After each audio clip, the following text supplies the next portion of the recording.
Thanks for stopping by, and thanks for viewing the channel. Here this morning we're going through another speed build video, and Nerdgasm here. So I had the idea to build this kind of farmer's market, that sort of thing.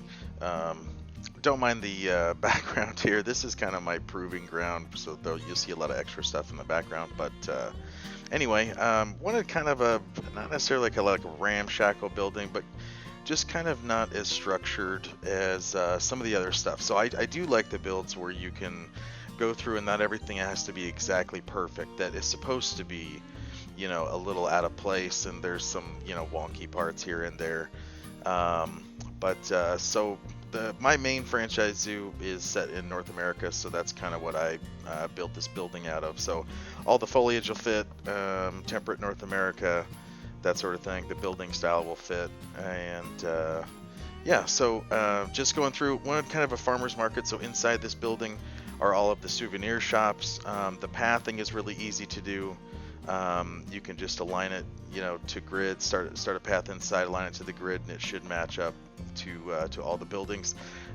There's bathrooms in here, 2 ATMs, security cameras, and all the souvenir shops plus an information stand. So I wanted this sort of, kind of backwoods farmhouse looking, mountain area, gift shop. So I wanted it kind of cluttered. And I think that's nice because not everything has to be perfect, like I was saying earlier. So I think that makes it really cool. And you do need the Arctic pack. This will be up on the Steam. In fact, it's already up on the Steam Workshop. So I'll include a link to the item in the description of this video. So yeah, speed build. What flight time is? I didn't even look here. Let me check. I think we're just over 30 minutes, so not too terribly long. My videos, I think, are getting shorter. I went to speeding up their production quite a bit more. Originally, I was doing 600%, and these are all that 1,000%, so they go pretty quick. But it gives you an idea of, the build and things like that, and the pieces that are used. I'm still toying with doing callouts for the actual pieces that are used. To be honest, I don't do anything that's that confusing that you can't tell. I've seen some of the, and really it's probably because the level of that I'm at, it's not needed yet. Where you're building some of these guys are building something that's so convoluted with the pieces, which is a good thing. Don't get me wrong. I'm not trash talking it by any stretch. Just my creativity is probably not there yet, so it's easy to tell what's being used where. But if I get to a point where I'm really using some pieces that are really kind of out of scope, then I'll probably do call outs for the pieces so you guys know what pieces are used. Of course, I guess if you download the file, you'll be able to see anyway. Anyway, I kind of wanted these big farmhouse windows. I couldn't find exactly what I wanted. I did want, more lights in the windows than what they had in the game, but I couldn't find a good enough back piece to use for the actual window that would light up still, and accomplish that. So I, ended up kind of just using this kind of farmhouse. I think they call it a classic in the game, this classic window, and then just kind of stacking them on top of each other. And these big Arctic beams, for the supports for this awning and that sort of thing. So kept the store open. Here, I'm just trying to do all the support work and stuff like that. I was going to use those big logs, but they were just too clunky and in the way. And did the gutters and things like that you'd find in these kind of older, buildings that are in kind of mountainous areas, that'll get lots of snow and rain and precipitation and things like that. The gutter work was cool. This is the first time I'd used the gutters, but it actually worked out really nice. They're easy to put together, and I had lots of pieces in there with the basin and everything. So this build ends up turning out really nice. Like I said, I kept it kind of ramshackly, or just kind of free form. There's lots of gifts and things like that we end up custom making a table here, and there's lots of gifts scattered about both inside and outside. Your zoo patrons can get to all the shops that are inside, and kind of built a little fireplace on the or fire pit rather, on the outside of this structure. What I'm doing here is just making this backing. I know I used the Arctic bottom for this, and it just really, the horizontal and vertical lines really just weren't jiving with me. I probably could have, if I wanted to save money, you could, you know, get refunds by getting rid of all of the Arctic underneath sections that are here. I didn't care that much, and really, I was kind of exploratory phase and trying to figure out exactly what I wanted for the bottom. One thing I was a little bit bummed out about is that I ended up using a 2 meter piece for this bottom. And in retrospect, I probably, if I were to go back and redo this building, I would have dropped the whole thing and used a 1 meter piece. I think it would have scaled better because as it sits, now lots of these windows are a little bit, I mean, they're just tall. And so that was a little bit of a bummer, but I was so deep into this build by the time I was like, you know what, it's just not, it doesn't look quite right. And, but I liked the way the rest of the building was coming along. So, I decided to leave it.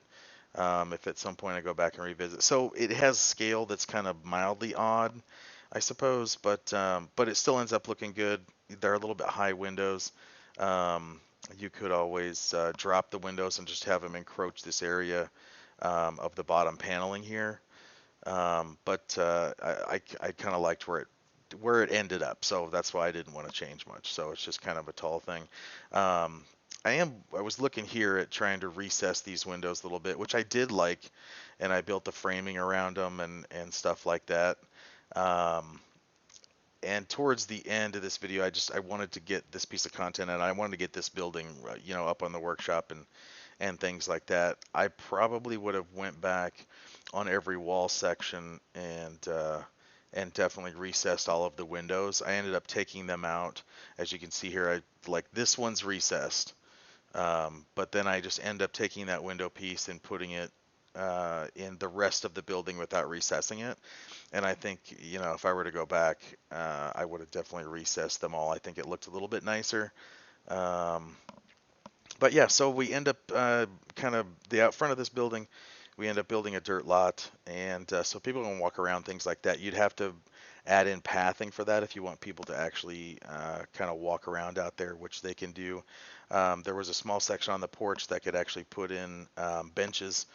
Um, your zoo patrons, what I found out, and I guess I didn't know this, their energy stat can be improved where they travel in your zoo. I had a problem with my franchise zoo where lots of the people were not getting towards the deeper sections of my zoo. Like none of the animals were being visited. Everybody was whining about being thirsty and hungry and all this stuff. But I had food shops all over. But one thing I noticed is I didn't have any benches, and benches are kind of what refill their energy to get to the different parts of the zoo. I guess this is theoretical, but it seemed to work. So I don't know if it's actually how it works or if it just is sheer coincidence that it worked. But so I went through the entire zoo and put benches and trash cans and things everywhere. And then the crowd started to spread out more. So that was nice. So anyway, on the porch of this building, there are a couple usable benches. Providing that you add in the pathing. I did want to put some picnic tables and things out in front, but again, that required more pathing. And knowing that I was going to drop it on the Steam warehouse, I figured I'd wait until I got this piece in my actual zoo to add that. So, like I said, this is my proving ground. That's why you're seeing kind of a new age structure off to the side, and then a huge stack of pieces, and it's kind of all over the place. But yeah, super fun build. I had a great time building this, and I really like the way it turned out. It's got a lot of lighting effects. There's lots of lights. We added in some special effects in terms of like falling leaves, things like that, smoke for the fire pit. So it turned out good. Added the couple of vehicles that they had available already in the game, which was like a little rickshaw and a little Jeep that we recolored and parked off to the side. We wanted this kind of an outdoorsy type thing. Was able to utilize the canoe, although I couldn't figure out where I wanted to place it. I really wanted to put it on the roof just for decoration, but then I couldn't really figure out where to put it to where it looked kind of natural. So we ended up parking it on the side and kind of had some plants growing around it, so it looked like it had been sitting there for a while type thing. But so that turned out nice. But there's, like I said, lots of lights, smoke, falling leaves. There's a lot of things in this, and so I hope you guys enjoy. Thanks for watching, and if you like the videos, please subscribe. Love questions and comments and things like that. And If you have any advice or any changes that I should have done or anything like that, love to hear that stuff. So thanks again, guys, and enjoy the video.